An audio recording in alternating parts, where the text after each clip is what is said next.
لبیک یا رسول اللہ کا مطلب کیا ہے کہ حضور صلی اللہ تعالی وسلم آپ نے جو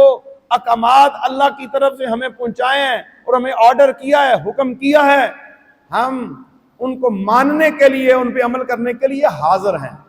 اس کا مطلب یہ ہے، صرف لبیک یا رسول اللہ کا یہ مطلب نہیں ہے کہ آپ نعرہ لگا دیں اور نماز کی باری آئے تو سو جائیں، روزے کی باری آئے تو کہیں بھوک پیاس ہے، اور جب نیکی کے کام کرنے کی باری آئے تو بھاگ جائیں۔ نہیں، لبیک یا رسول اللہ کا مطلب یہ ہے کہ زندگی کے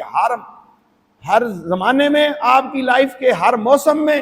اور ہر گھڑی میں، ہر دن اور رات کے اندر رسول اللہ صلی اللہ تعالی وسلم کے احکامات اور قرآن مجید میں جو اللہ نے احکامات صادر فرمائے ان کے اوپر ہم لبیک کہیں۔ ہم جب عمرے کے لیے جاتے ہیں، حج کے لیے جاتے ہیں تو کیا صدا لگاتے ہیں؟ لبیک اللہم لبیک، لبیک لا شریک لک لبیک، ان الحمد والنعمت لک والملک لا شریک لک۔ اس کلمے پہ توجہ دیجئے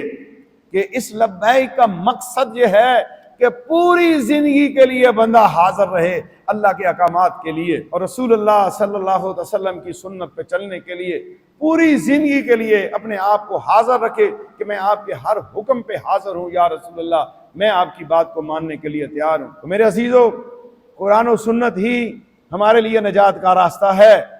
حضور صلی اللہ علیہ وسلم کا مبارک طریقہ ہی ہمارے لیے کامیابی کی ضمانت ہے۔ صحابہ کرام رضوان اللہ تعالی اجمعین نے جو کامیابی حاصل کی ہے، انہوں نے رسول اللہ صلی اللہ علیہ وسلم کی سچی اتباع اور سچی محبت اور پکا عشق کیا ہے، اور ہمیں بھی ایسا عشق چاہیے جو صحابہ کرام والا ہے، اور ایسی محبت چاہیے جو اہل بیت و اصحاب نے اپنے رسول اللہ صلی اللہ علیہ وسلم سے کی ہے۔